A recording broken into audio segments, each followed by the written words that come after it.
Because we were born women. This video isn't perfect. I may say some things wrong, but my intention and the message remain the same. I was just in a country where I noticed something unusual. Outside on the streets, almost everyone I saw were men. Men, men, men. And when I saw all of this, I couldn't help but ask myself, where are the women? To answer this, I have to share with you a truth. I believe that women are equal to men in intelligence, in capability, in worth. But this, unfortunately, is not the reality in many countries around the world. But in general, I do not think that women are given the same safety, opportunities, and freedoms as men. And this street is evidence of that. Women are often more restricted than men. That's a fact. From speaking with local women, I heard their positive stories, breaking stereotypes, traveling, and even staying single. Change is happening! But I also heard their struggles, struggling with access to education, to go outside without being harassed, or being allowed to be financially independent. We're the exception, not the norm. Many girls here get to succeed and thrive, but it's harder for them. Because we were born women.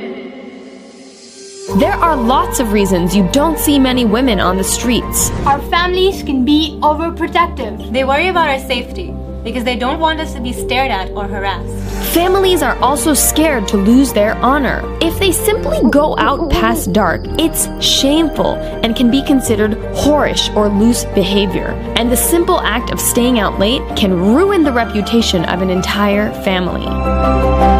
This is an issue across all ages and all classes, but not all genders. But of course, this rule does not apply to us men. Almost all women here have a curfew. In Pakistan, there's something called benevolent sexism that exists. As a woman, people make us uncomfortable for doing simple things like going for a run or riding a bike or going to the market alone. When people are expecting to have a baby, they hope for it to be a boy and not a girl because girls are considered to be burden.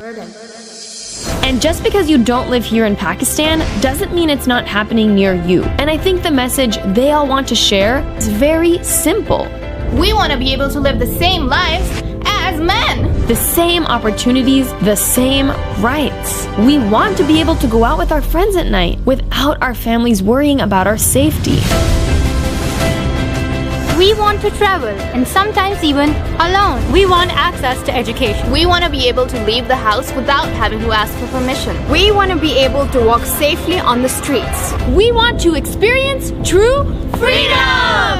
And while change is happening, it's not happening fast enough. There are still millions, if not billions, of women without access to education, employment, or even the joys of a simple run outside. Will women ever have the same rights and freedoms as men? I don't know, but I do know that we each have a responsibility to make this change happen faster. And the more small steps we take, the faster they will become big ones!